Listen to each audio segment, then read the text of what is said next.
Hey, may the 4th be with you. I have a very special treat for you guys with two of the people that I would always love to talk about Star Wars with. I've got David W. Collins here. He's an actor and a host that you've seen on stage at Star Wars Celebration and heard in games like Star Wars The Force Unleashed and in shows like The Boss Baby Back in Business. David's day job is a variety of roles in the sound and music departments at Lucasfilm, and he has worked on shows like The Mandalorian, The Bad Batch, Willow, Tales of the Jedi, Obi-Wan Kenobi, Star Wars Visions, and so many more. And Sam Witwer joins us. You know him as Starkiller from The Force Unleashed. He is the voice of Darth Maul. He's had big roles on Battlestar Galactica, Smallville, Supergirl. He was Aiden White in Being Human, Deacon St. John and Days Gone. Recently, he appeared on Mythic Quest and in the Callisto Protocol. And you'll see him right now in the Burning Shores DLC for Horizon Forbidden West as Walter Londra, which is terrific, by the way.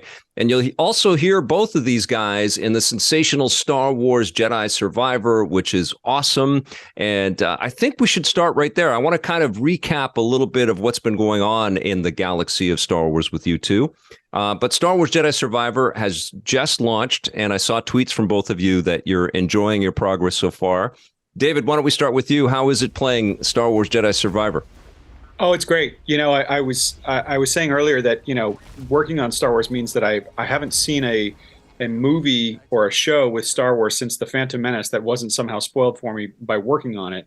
With Jedi Survivor, you know, the stuff that we did in the studio was all stormtrooper, stormtrooper fodder, oh no, it's a Jedi, that sort of stuff. And because of that, the story was kept pretty much spoiler free for me. So I'm now on the third planet and slowly making my way through it. Between when I'm supposed to be working, I keep taking Jedi Survivor breaks. But it's a lot of fun hearing us get cut to pieces, and people say, "Oh, I feel bad," because I recognize your voice. I'm like, "Don't worry, I'm doing it as well." That's awesome. We're all doing it. Yeah, and it's funny because Sam and I had this conversation about how Wile E. Coyote stormtroopers are sometimes the best stormtroopers, and there's sort of this like conscious effort by multiple people to do this ever since we saw stormtroopers in that weapon testing facility and the Behind the Magic DVD or CD-ROM from like 98. Yeah. And then again on Force Unleashed, when we were doing Force Unleashed, I remember directing the actors to, when Sam's character was like force levitating them all around to just, do all this crazy improv. And so that stuff is just really fun. I don't know why it's fun to just throw battle droids and stormtroopers off cliffs, but it really is. It's so funny that they're like looking out over the vistas and they're just enjoying some quiet time.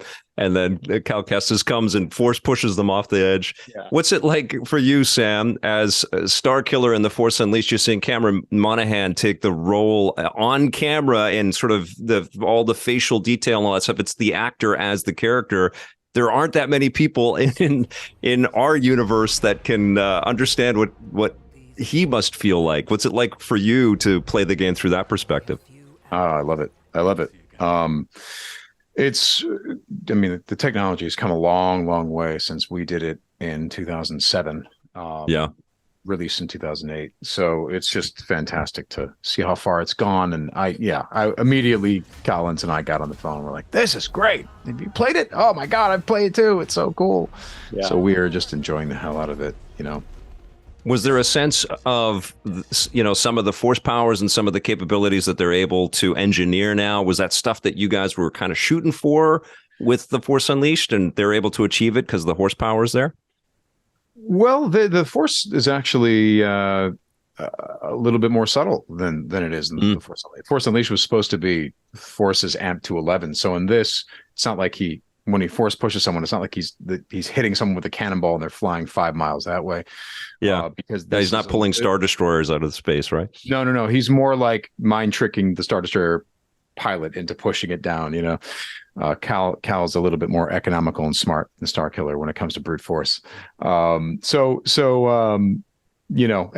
yeah, they're in terms of technology, I just see it in the detail of the environments and stuff like that. It's just really incredible to see. It's a huge game.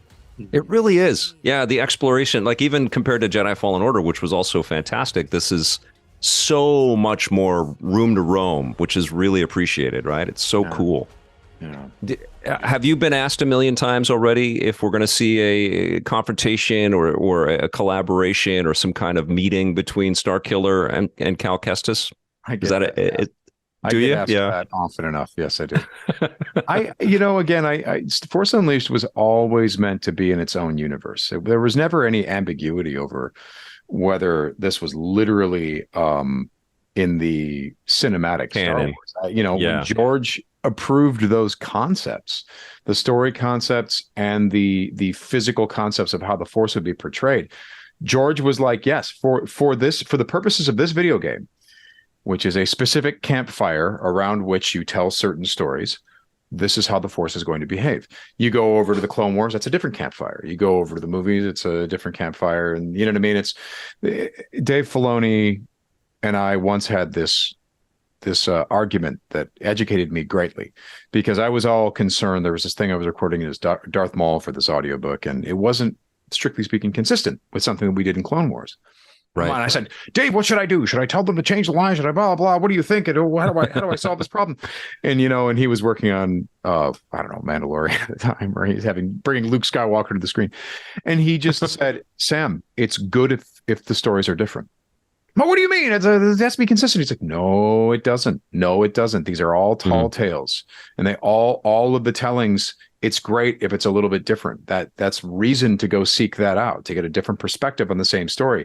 This campfire that night that was told that story, this happened and Ahsoka's lightsaber was blue. But over here, you heard the same story and Ahsoka's lightsaber was green. And that's good. And when I thought about what he said, I'm like, he's right. And that's always been the way it was with George. It was the way we always did it with Clone Wars. Yeah. There was no real expectation that the books had to line up 100% with what we were doing, and that had to line up with 100% with what this was. That having a little bit of, George has even said Star Wars is told by R2-D2. Right. Those movies, he's like, all the movies are told by R2-D2, and that's why R2 saves everyone all the time. Right. But you get a different telling, and if you tell it from Darth Vader's perspective, it's probably a different group of movies. Yeah, it's so true. They're fables, right? And they're meant to be interpreted and meant to be picked up by people. And interesting analysis there with R2-D2 telling the story, because BD-1 is the storyteller in Jedi Survivor, and they did a beautiful job with that, sort of recapping as he's projecting all the stuff that happened in Jedi Fallen Order. Thought that was awesome. Yeah, right. Yeah. The droids have this, because the droids in some ways are a little bit more objective. In some cases, Ripio, I don't know about his objectivity, but he also has an extraordinary point of view, and my God, we got that point of view in A New Hope. That movie is really told from R2 and 3PO's perspective. 100%. Yeah. Yeah. Well, let me ask a droid here, Proxy. Who is your favorite of? And you can pick yourself. I guess if you can. Oh, Proxy. I mean, I suppose I would have to pick Proxy, but I mean, Proxy is right in line with what Sam's saying about Force Unleashed, which is that was such a wildly ambitious game for its time. It was brand new technology, and it was using amazing technology and the Euphoria. It was amazing. Technology. Yeah. Brand new consoles, and playing on a PlayStation 3 versus a PlayStation 5, it's a different world we live in now, and so what we were trying to do there was just really blow everything out and just make the Force go crazy, and I think that also applies to Proxy, because I mean, he's kind of the Shang Tsung of Star Wars, in that he can turn into anybody and has moves in his databanks of anybody, reasonably, and reasonably making getting in the proximity of Force powers, but not real Force powers. Yeah, so that's a really cool. I've always thought that was a really cool droid to exploit. There's just been so many great droids over the years, but BD-1 is incredible. It's really special, isn't it? And honestly, when you look at him, you don't know if that's going to really sort of come to fruition, because he's so small and he's just like a parrot basically on Cal Kestis. But he's an incredible little character that they built there. Yeah, and I've been having a lot of fun. There's just been a lot of new droids popping up here and there, and I got to revisit making new R5D4 sounds for Mandalorian season 3, and awesome. Some droid sounds for the new show that just came out today on Star Wars Day, May the 4th, Young Jedi Adventures, made some droid sounds for that. And, droids I feel like are just, you can constantly just be making new ones and coming up with new ideas because there's just so much there to explore, Yeah. I love Monk, the bartender droid in Jedi Survivor. And Survivor, I love that design. Yeah. I love the design of the droid in Andor. I mean, there's just all of these new droids. Oh, yes. So compelling as they come out. I worked on an episode called Sith for this new season of Star Wars Visions, which also debuted today. And that droid that Elgiri did is really compelling as well. And there's a lot of really great droids in this season. So, droids I feel like are always a win. And I feel like I every time I see a new one, I'm excited to think about what's going to happen in the future, with Star Wars, that there's still more to come and there's still more droid designs to dream up and they're emblematic of the whole narrative that's happening in whatever era of Star Wars we drop into, aren't they? They really represent a focus for technology. And you're right, the broken down droid in Andor, I forget the character's name, was just absolutely wonderful. I like that brick like Ferrex, he was kind of like this brick like looking, moving brick post. But anyway, so good. Let's go back a little bit, and because it's been about a year and a half since we've all gotten together and talked about Star Wars. And the last time we talked, a lot of the Disney and Lucasfilm stuff on Disney Plus and the sequel trilogy, I think, was wrapping up, or it had wrapped up, but we hadn't really seen the full force of this battle station as it has become online. And there's been so many cool shows since the last time that we talked. Let's go back and talk a little bit about Obi-Wan Kenobi and what it was like for you guys to. Did you both have any voice work or any work on Obi-Wan Kenobi? Yeah. Just Sam. Bit. Yeah, Sam. Let's hear about it. No, I actually can't tell you. Sam was doing some fun stuff behind the scenes. I mean, we both were. I can tell you just little parts here and there. I mean, I worked as on the sound side of things. Worked on one episode as a sound editor and mixer, which was the one where they go to Dayu. So the second episode of the show, and I happened to voice a couple roles, I think, in that episode as well, like the 4LOM looking guy, the bounty hunter that was going after him, I voiced, and I think I dubbed a Zabrak in the hall or something, but just a lot of background stuff in that show. That was pretty much it, because it was happening at the same time as Willow and Tales of the Jedi and Bad Batch season 2. So what's been happening with the team is that the team, traditionally, it was always a smaller team. It was Ben Burt and then Matthew Wood and then David Acord. And now Matt and Dave have kind of brought in other people like, me and Bonnie Wild and Kim Patrick. And so the sound team's gotten a lot bigger, and because we have to just kind of go after these different shows, they're all kind of simultaneously happening all at once sometimes. So with Obi-Wan, we were only kind of in one episode now, for me anyway. And then Sam and I did Luke Group on it and some other things. And then the same was true with Andor. Like I didn't do any sound work at all on Andor. It was all David Acord, and I listened to it and I just was like, oh man, this is so good. We're definitely going to talk about Andor. Yeah, what a special show that is. But you guys are lifers with Star Wars. You're as passionate about it as I am, maybe more so. Talk to me, Sam, what was it like watching these episodes come together on Obi-Wan Kenobi? Because I imagine even if you had a part in the process and putting the work together, a lot of it was still surprising for you, how it all kind of came together. What was it like for you? Right. Me and David saw early version of that. So that was the surprise. The surprise was seeing more of a stage play, which was great because you could see all the performances. There were no special effects to speak of. So you were seeing just wonderful acting on the part of really wonderful work Moses in that, huh? And Ewan and all those folks. So that was fun. That was really fun. I loved young Leia. And made a hell of a lot of sense that you weren't doing Luke, because you're like, well, there is a movie about Obi-Wan and Luke. So this is good that they're strengthening a relationship with the whole family. I really appreciated that. Really liked it. I mean, what's funny is I remember someone early on, someone was saying, "Oh, well, they're going to do this Obi-Wan Kenobi series," and I remember saying, "Well, if you're going to do that, really a huge part of the story would be Obi-Wan discovering Vader, that Anakin even lived."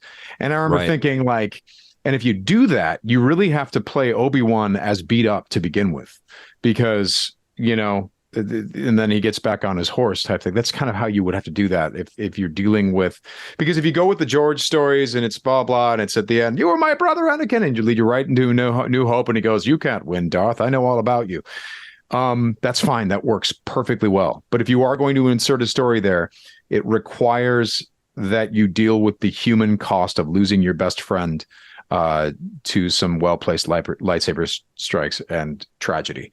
So I remember saying that to some people early on. So imagine how pleased I was when I saw that the writers felt exactly the same way. I'm like, "Oh, good for you. Good. Oh, good for you." I don't know why I went Christian Bale there. No, I was very pleased. I'm like, this is what I thought it should be about. But I didn't see the Leia connection coming. That was fun. That was a great. That was a great surprise. A great surprise. And it hit me as a dad for sure. I have a daughter, and so watching that stuff, I was tearing up. The scenes between them, even when they were just hugging each other on the transport, it was just like, wow, man. They didn't even have to say anything. It was so powerful. That connection was so beautiful. And then, of course, what he says at the end about his parents, boom, right through the heart. Was it the same kind of vibe for you, David?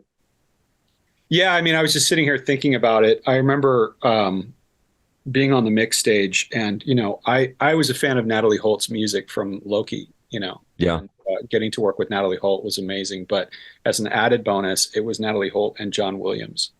And I remember, when I brought the music in and I started working the music into the mix, the days leading up to the first time we were going to play it back, I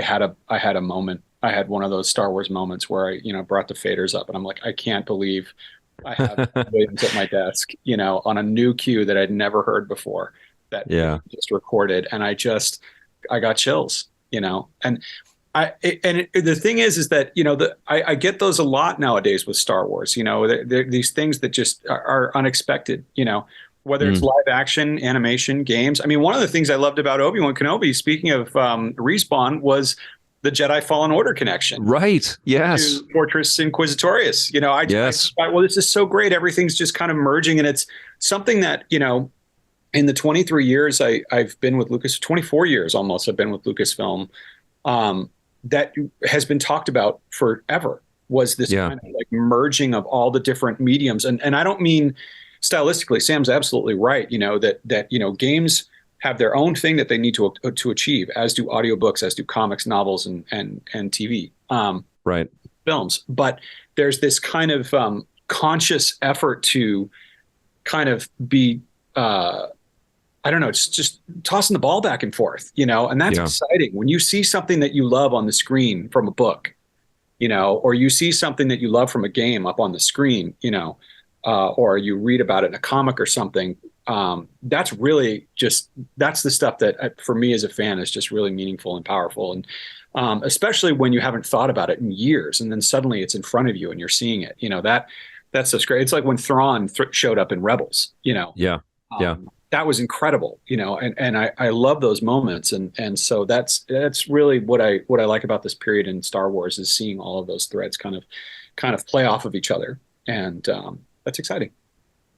Talk to me about watching the duel with Darth Vader and Obi-Wan Kenobi, and how that was all framed. I still have, I think it's the desktop on one of my computers, the wide shot of the two lightsabers coming together in Obi-Wan Kenobi. Sam, what did you think about the way they choreographed that and put that sequence together? Well, it was interesting because it's oh God, you're catching me as coffee is kicking in, and I'm filtering a lot of things that I shouldn't say because of NDAs. Saw that at various stages of completion, and speaking of coffee, yes. I mean, I have this giant Yoda. Beautiful. Yeah. Yeah. By the way, sorry if I'm scattered. I'm trying to do May 4th charity things that I have to do before I have to leave the house and do something else. There's a lot of different things. So I'm not just being. I caught you I'm on a not very scrolling busy through day. Instagram right now. This is actually me trying to help people and get some charity items out and do some stuff. The fight was cool. I liked it. I mean, it was incredible to see those two characters fight yet again. There I thought there was some interesting, if you really look, there's some interesting subtextual stuff happening there. I saw various cuts where it was less subtextual and it was more, or that it was less subject anyway. But yeah, it's, what's funny is the Kenobi series specifically, I put so much time into that my perspective is a little skewed. I definitely remember, like, the first time I saw it with no special effects, that was the sort of full emotional impact, because I thought the performances were great, and I loved seeing Hayden back in the mask and all that stuff. And I loved the concept that Vader inadvertently gives Obi-Wan what he needs to move on. Because Vader is looking at Obi-Wan being like, see, your doubt and your distress that I am sensing in you, everything throughout this whole thing, that is why you are weak, because you don't know what you're doing. You don't know why you're doing it. The Sith offer clarity, and it's the clarity of, I'm right. Mm-hmm. What we're doing is right. It's okay, it could be a little messy. Maybe I don't want to do this or do that, but it is what is required. We are doing what must be done. Do what must be done. That's what they're doing. So Vader throughout that fight, he, the first fight is, I am what you made me. And then later, when he thinks he can hurt Obi-Wan worse, it's, you didn't kill Anakin Skywalker. I did. I feel the better than I've ever felt in my life. This is the best version of me, man. I'm feeling great. And he's all messed up and destroyed. I thought that was an amazing moment for the character, that Darth Vader is so far down the rabbit hole. He is not thinking straight. He is not examining what is happening around him. And all he's trying to do is hurt this guy, and when he thinks it'll hurt him to, this is your fault. You did this to me. You did this to me. And then later, you know what? No, I did this. It's me. I made these choices on purpose, and I would have done it anyway, because this is the best version of me, which I think, sadly, a lot of us have known people who have gone and strayed and then told themselves that these awful traits that were coming out of them were like, no, this is the real me, though. This is me getting in touch. I'm just being honest, man. That's just being honest, that stuff. So until they hit rock bottom. There's a lot to unpack, and this is just part of the stuff that spins in my brain with this stuff. But there were other lines of dialogue that went in and came out and went back in and stuff like that. But so I have a very interesting multi-dimensional perspective of that, for concept. Sure. Yeah, because some of the subtext in earlier versions was spoken, so in my head I hear James Earl Jones saying these lines and Obi-Wan saying these lines. So anyway, it's good stuff. Wild. What's it like for you, Sam, as someone that's so diehard and so passionate and so knowledgeable about all aspects of the Star Wars universe, to see this stuff before it's cooked? Is it fun, or does it take a little bit of the magic away from you, or is this what you wanted out of your career in show business? Are you where you want to be with Star Wars? I'm with David in that it would be nice to not get spoiled by these things. Right. But I will tell you, Andor, while we worked on it, I didn't work on it so much that I wasn't surprised as hell by how everything went.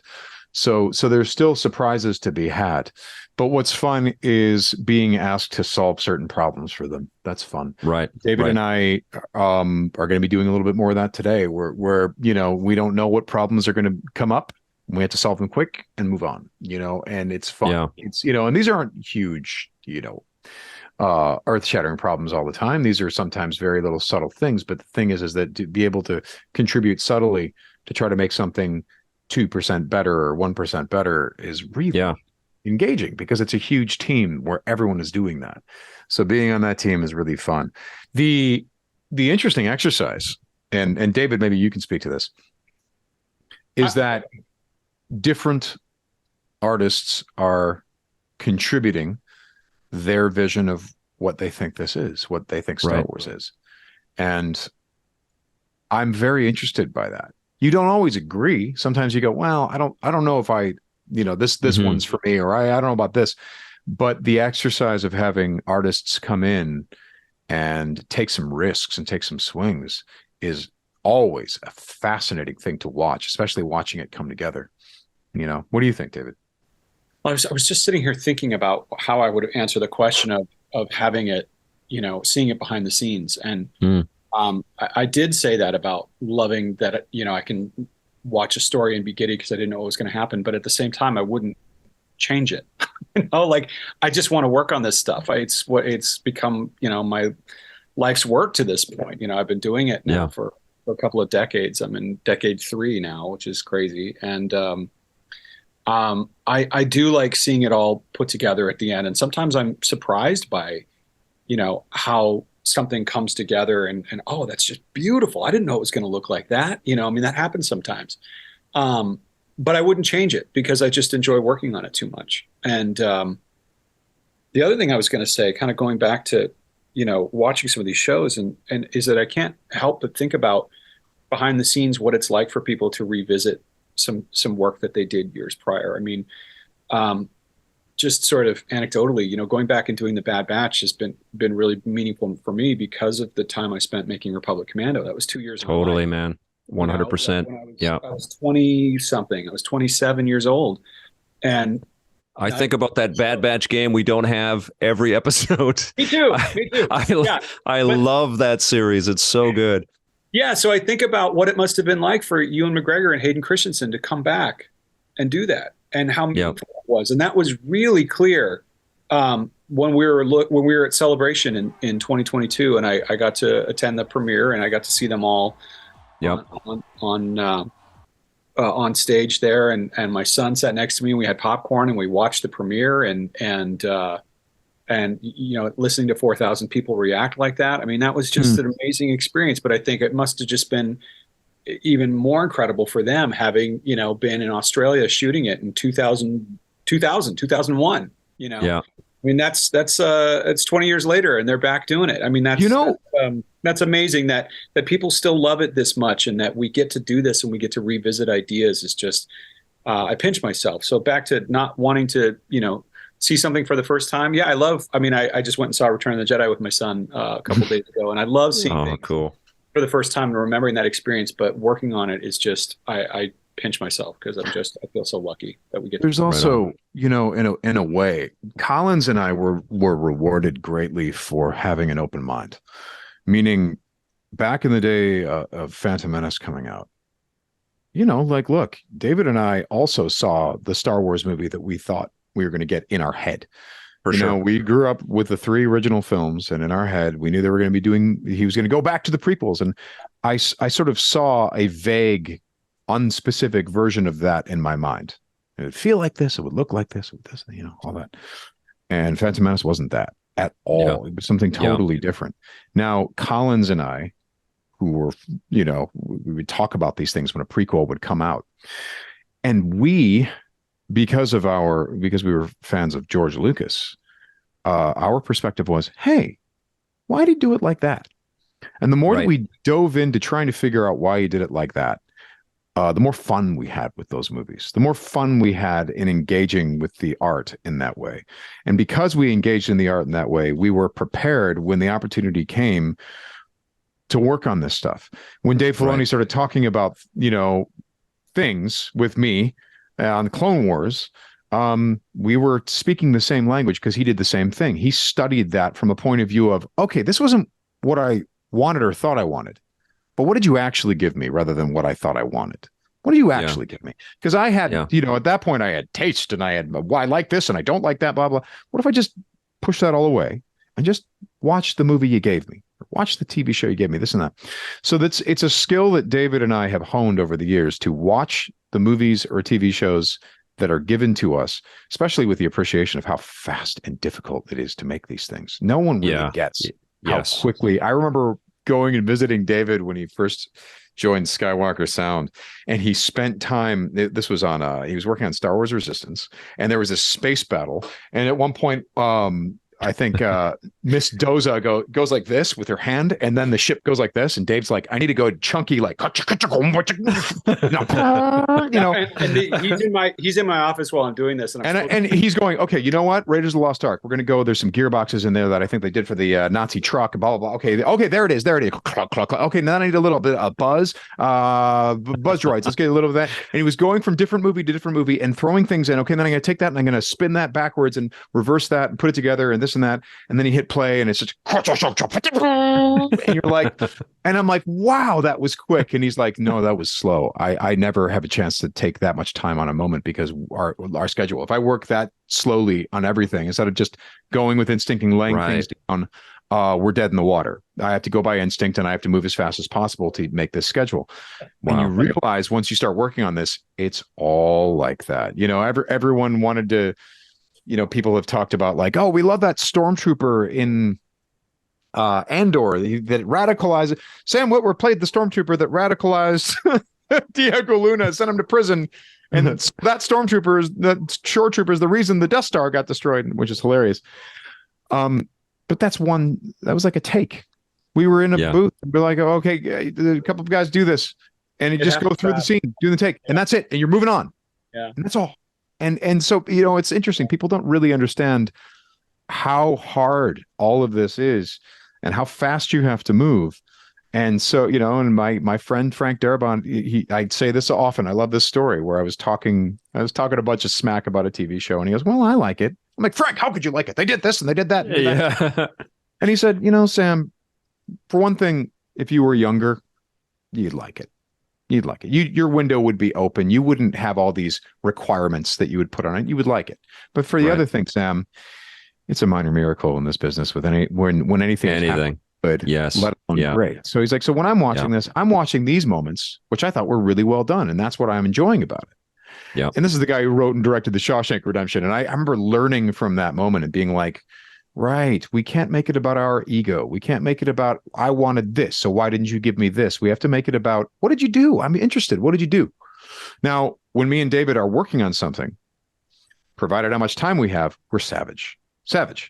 Could this be sharper? What do you think about that? Depending on how much time we have. Right. But I'm not like that when it comes to TV shows. I want to learn from the artist that's making that. I want to learn, why did you make those choices? What's this about? You know, even, you know, things that I don't necessarily think are for me or that I don't like. I'm like, yeah, but why did you do that? That's interesting. I love it. I want to go down this thread, but I think we have to save that for the next time because I want to hit a couple more of the shows, and I know time is not forever today. Let's talk about Andor, which I think dovetails into the idea of different creators coming in and making the Star Wars that they envision. David, what were your thoughts on watching Andor come together? Because it was so different in so many ways, but in one major way from the other live action Star Wars that we've gotten recently, it was out of the volume, and it gives a palpability, I think, to the way it looks and the way the show moves, that it feels like the actors were all on real sets. Yeah, I mean, well, first of all, I had very, very little to do with Andor other than voiceover. In fact, I mean, we talk about things happening quickly. It was like, all right, we want you all to read this thing where you say calculating hyperspace routes. And then before I know it, they're like, okay, we chose David Collins. David Collins, can you read these following lines? And before I know it, I'm watching the episode. You're the computer. Talking to Stellan Skarsgård and Diego Luna. And there's this whole action sequence. And I'm like, I didn't know that it was going to be like that. You know, that's awesome.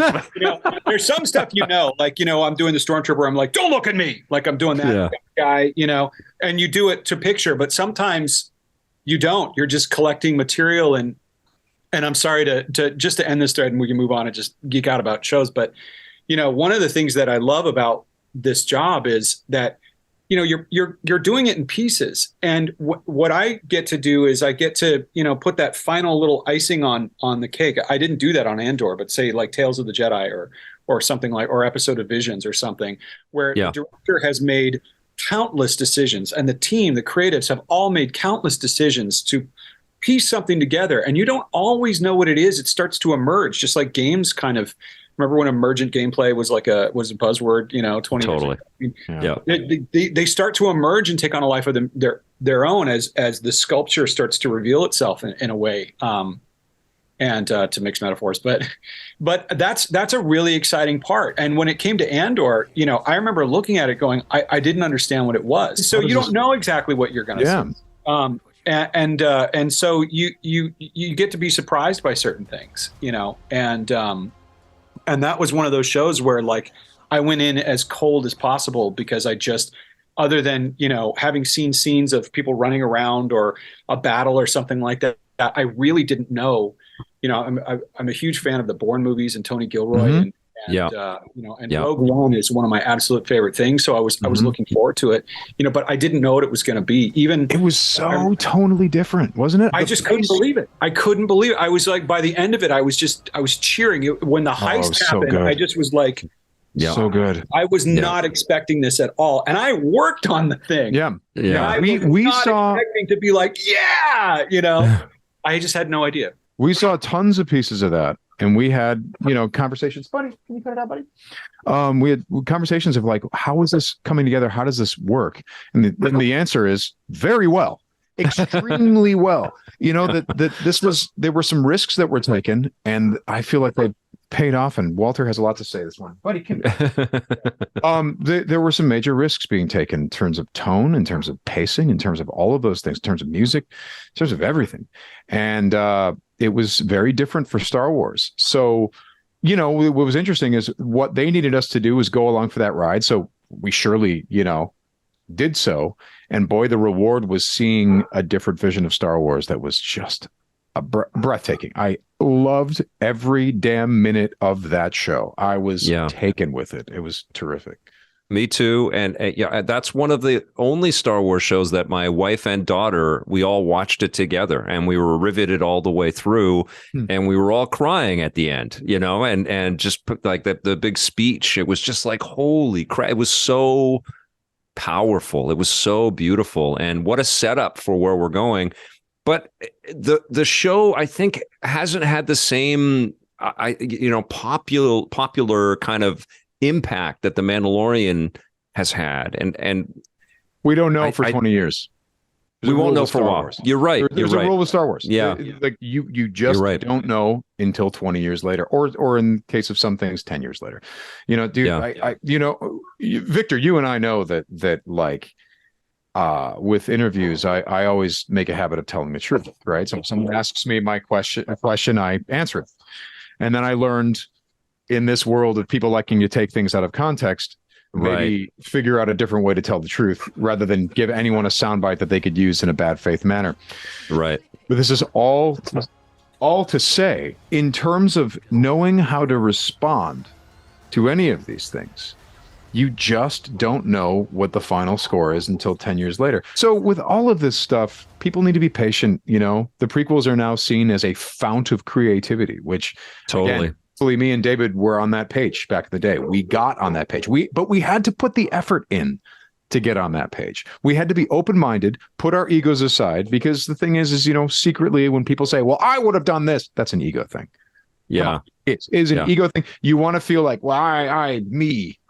Yeah. My ideas are what should be things, know, put your ego aside and see what the artist did, because you'll learn more that way. I can't tell you how many times I've been working with Dave Filoni and he's about to do something, or there's a way we're going to go with something. And I'm thinking to myself, I don't agree with that. And then I say it, and then we have a conversation, and then I see the final product and I go, I just learned something. I'm glad we went with this. This is not what I would have done. It's not what I would have done, and this is a better choice. Watching Filoni in those roundtable behind the scenes videos is kind of, it's like a masterclass in creative patience as well, but also watching all of these other really profoundly successful creators sit at a table and just sit with their jaws on their floor listening to Dave Filoni. And the wisdom that he has picked up is really powerful. I had a great conversation with Katie, a short one, but a great convo with Katie Sackhoff talking about her relationship with Dave.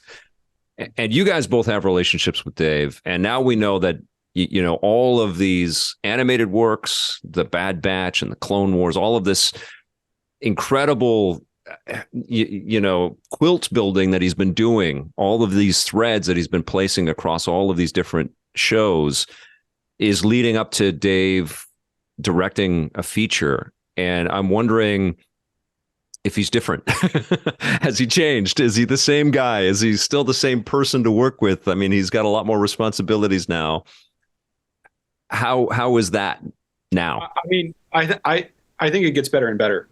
He's like all of us, we're all growing and learning, and so every time I work with him, it's even more fun than the last time. And this is someone who wanted to work with him for years. I mean, I was hosting celebrations so that I could hopefully one day work with Filoni, and I mean that's not the only reason why. I'm also a big fan, and I love talking about this stuff, but I really wanted to work with him on something. So when we finally got to start working together, that was a huge thrill. And every time I work with him, it's just more and more exciting, because he's just, I mean, you talk about watching, an artist just, grow and create all of this wonderful stuff that we're working on. That's been really, really fun to work on. I mean, Tales of the Jedi, I got to work with him on that one-on-one. We did those 6 episodes, and those were great, by the way.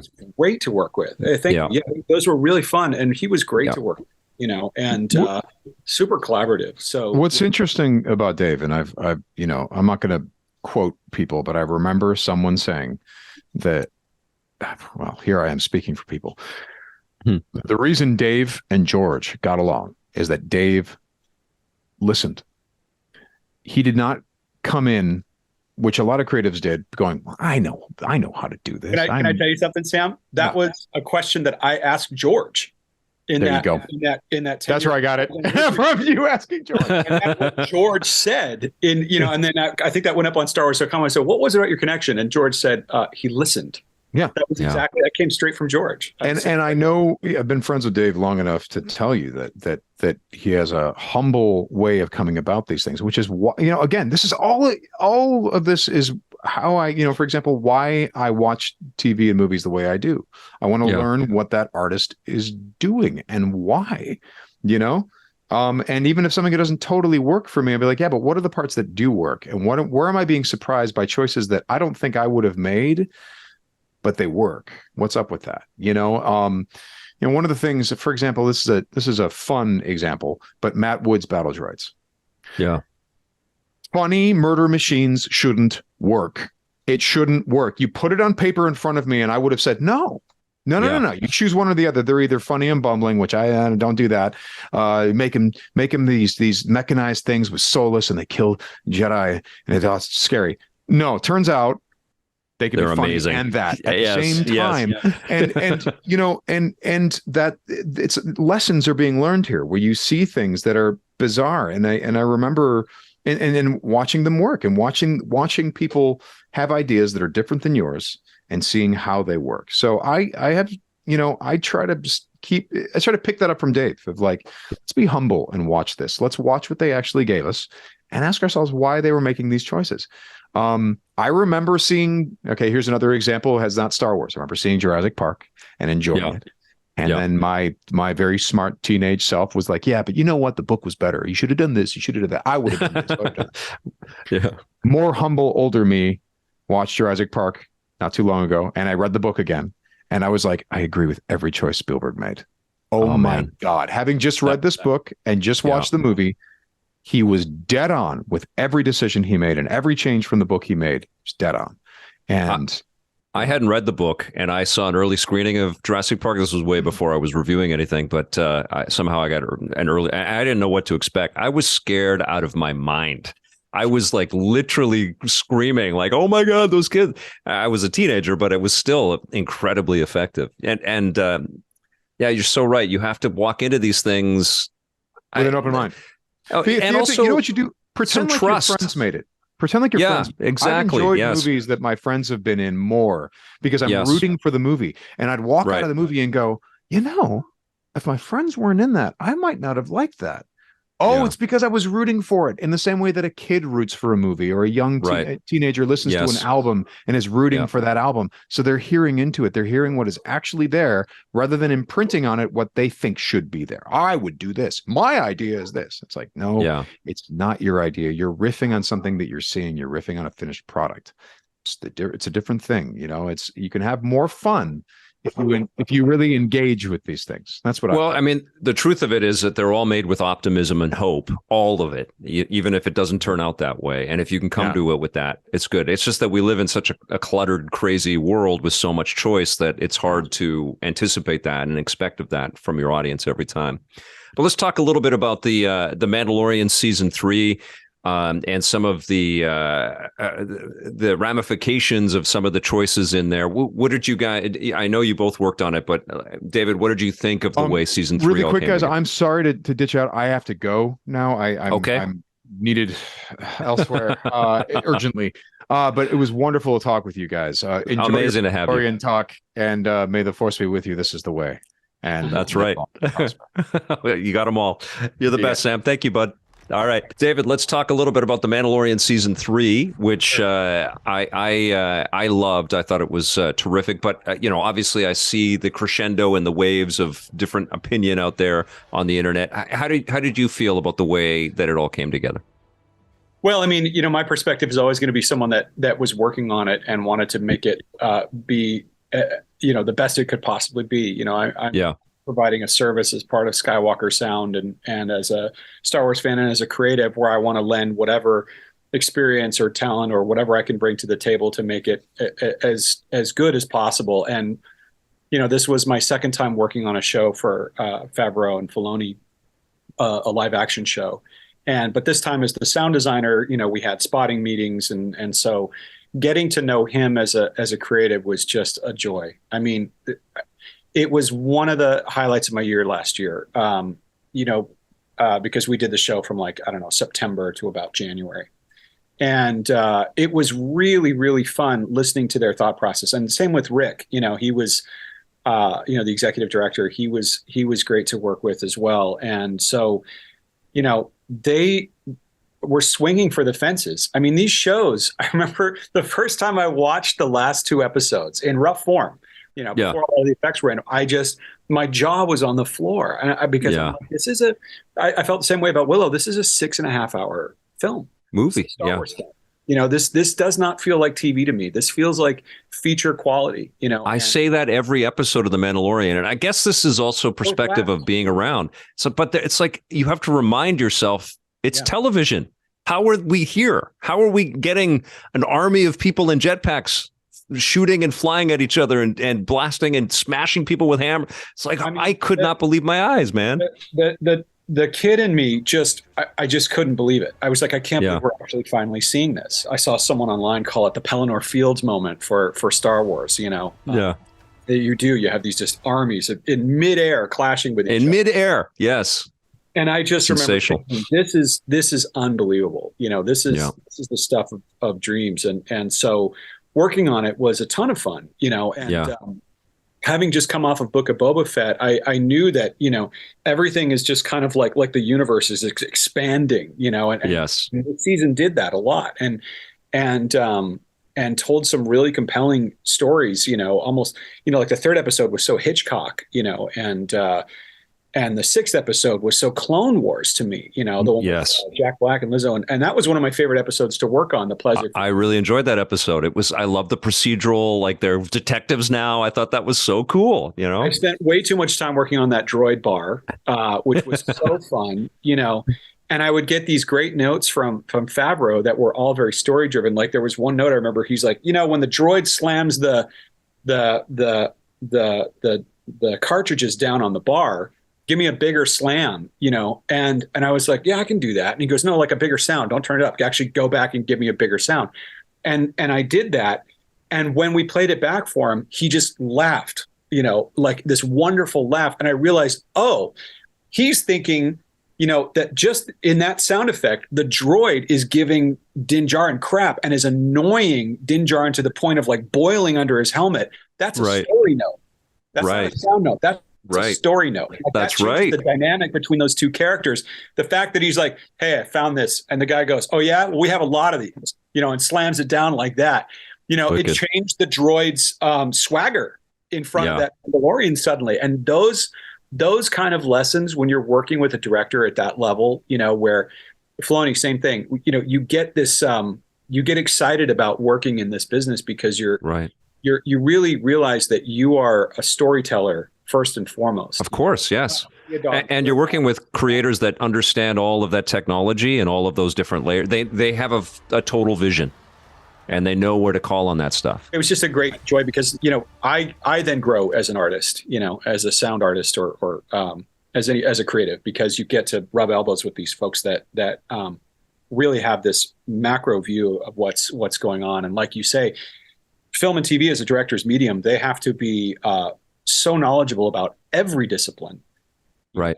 That comes to bear on these things. And I just am lucky to be in the room when those. That's amazing. Yeah. Well, listen, we talked a little bit about different directors' visions and different styles, and the awareness of collaboration. And I think one of the things that really and the value of collaboration, I think one of the things that really sort of exemplifies that is Star Wars Visions. And I know that you contributed to this most recent season.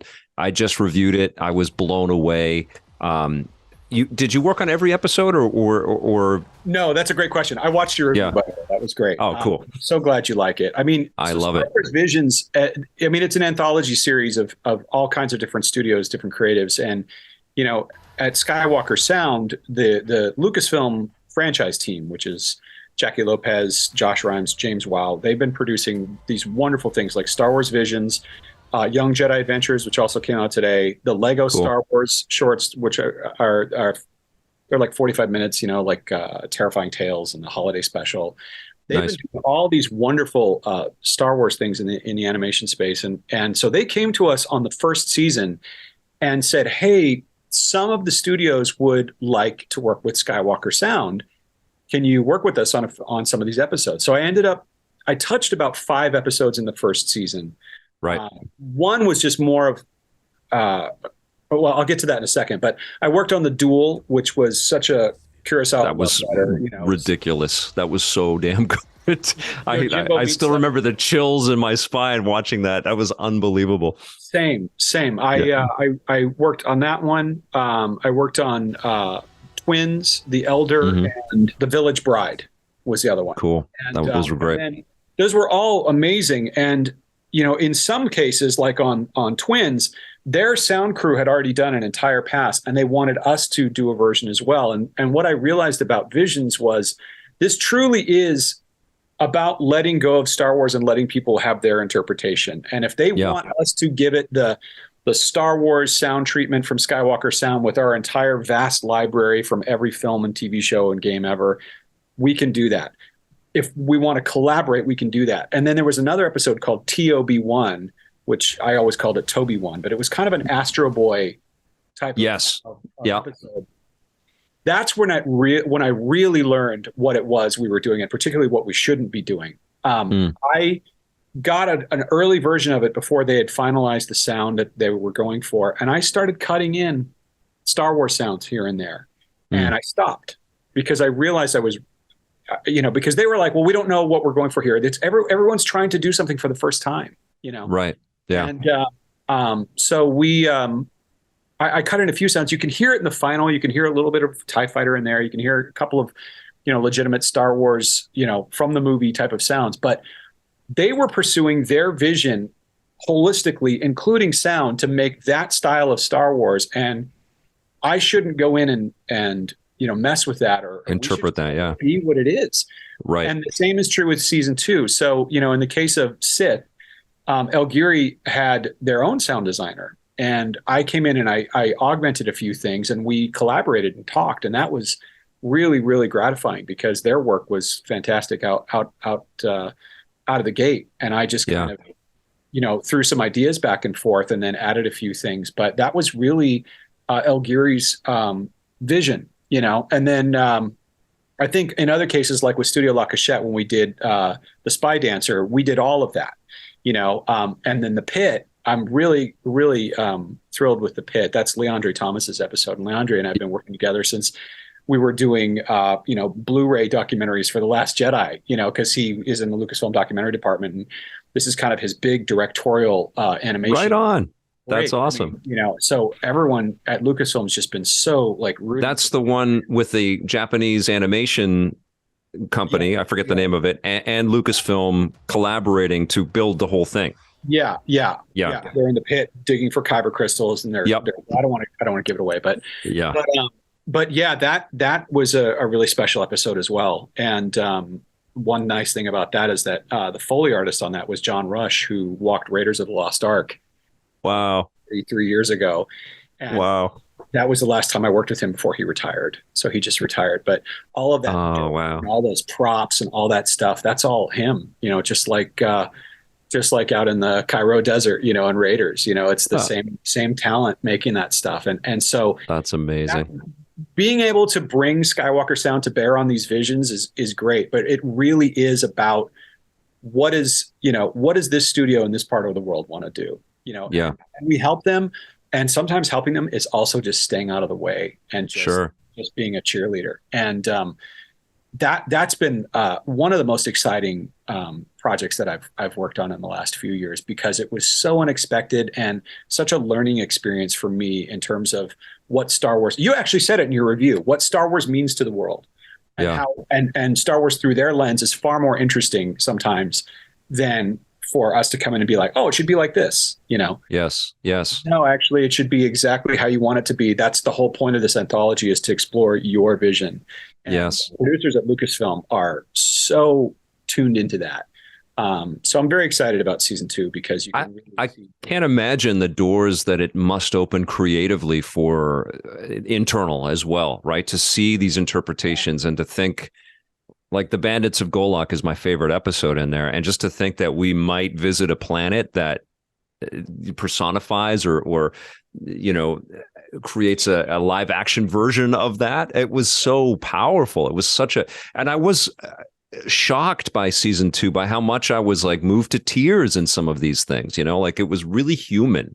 That was the other aspect of it, by showing so many characters in so many different ways in. It's like, you sense what the global phenomenon of Star Wars means to different creators, but you also get the concept of what the fear of the Empire means to different parts of the galaxy.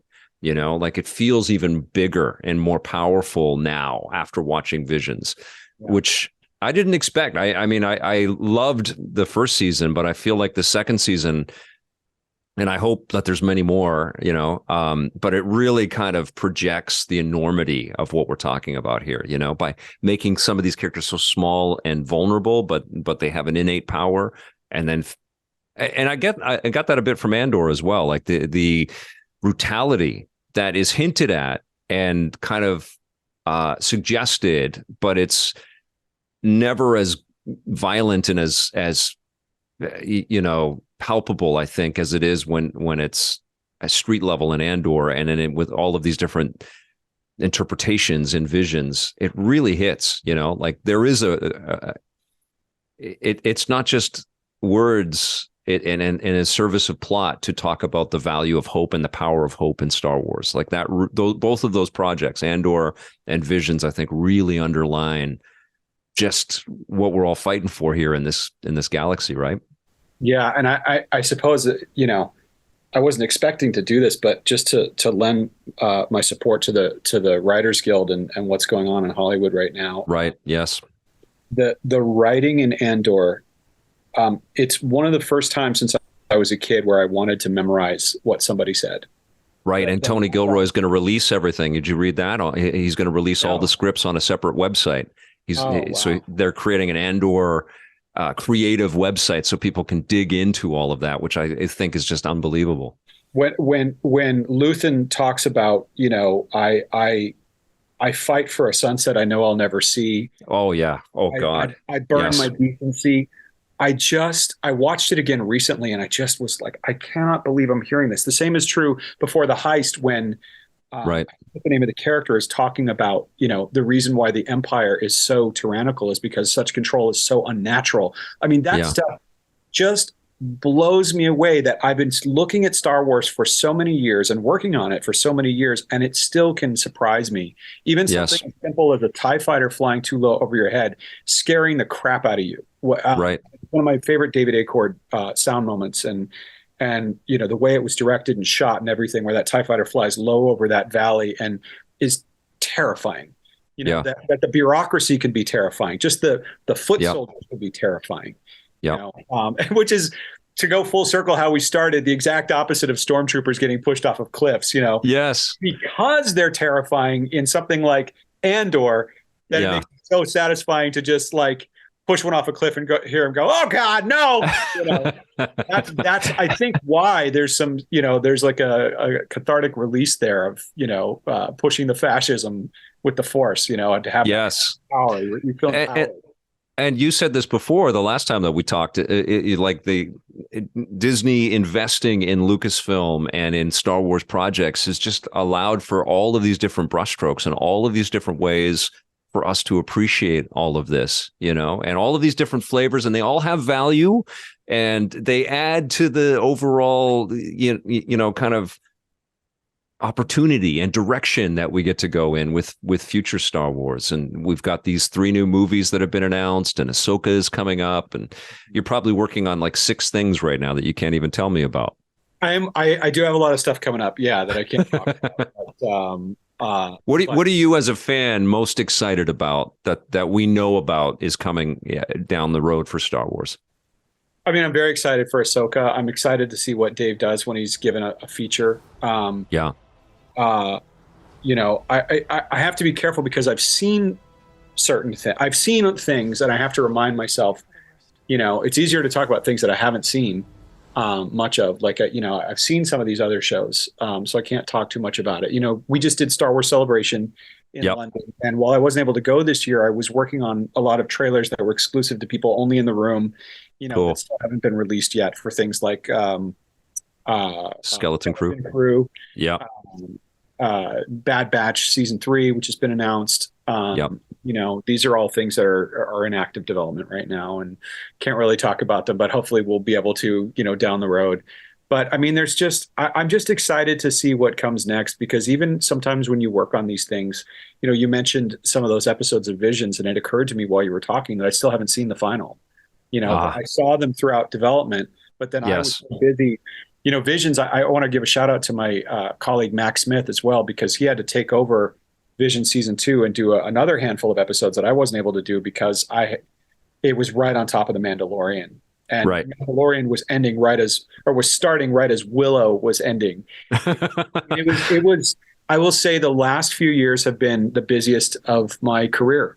I've made more Star Wars in the last 5 years probably than I did an entire decade at LucasArts. And that was an insane amount of Star Wars games back in the 2000s.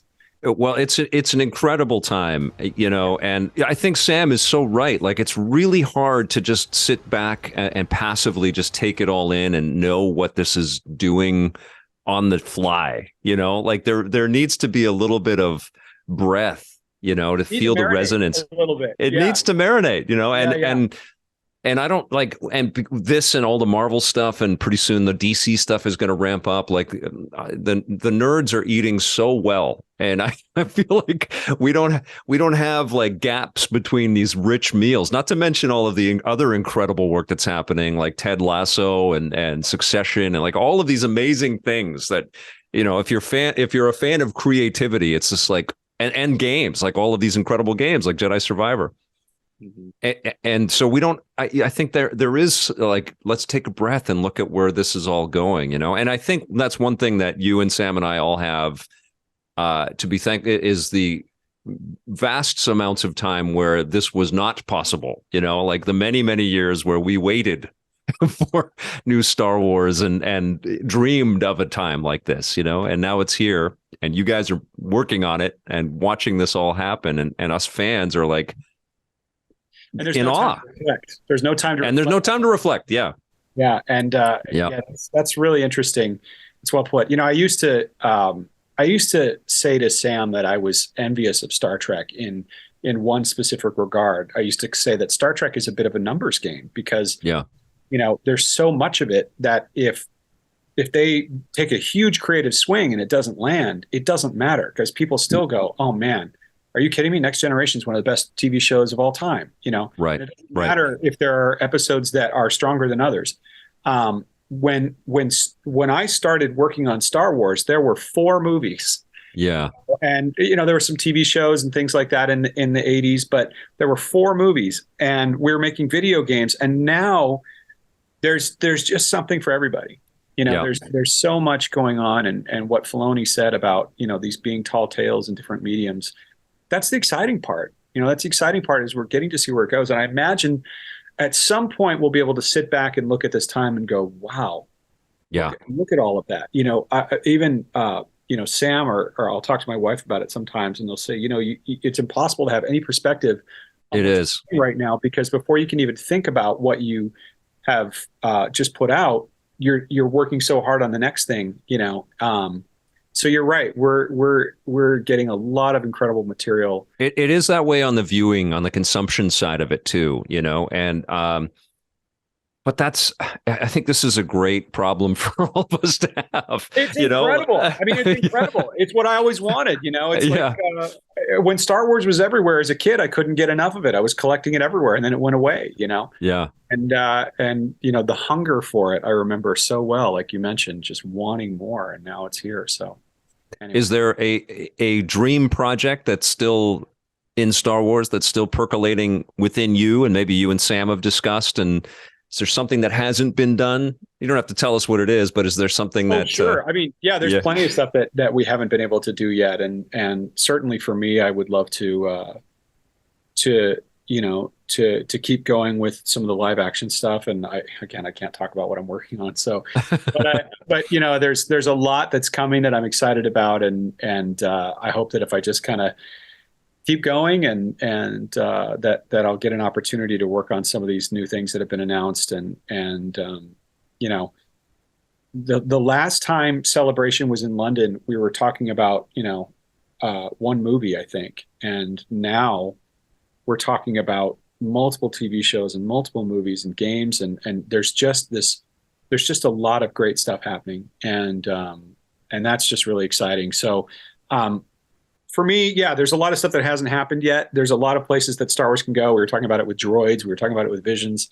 And I'm excited to see that, and it's not just Star Wars. We're seeing it with Marvel. We're seeing it in Star Trek is having this renaissance right now. We're seeing just a lot of amazing entertainment coming out. And like you said, we're eating really well. And I just feel lucky to be a part of it. And I hope that continues. Oh, it will, man. It will. It's amazing to have known you this long and to see you continue to flourish. I love what you're contributing, man. I'm proud as hell to see your name in the credits every time I do.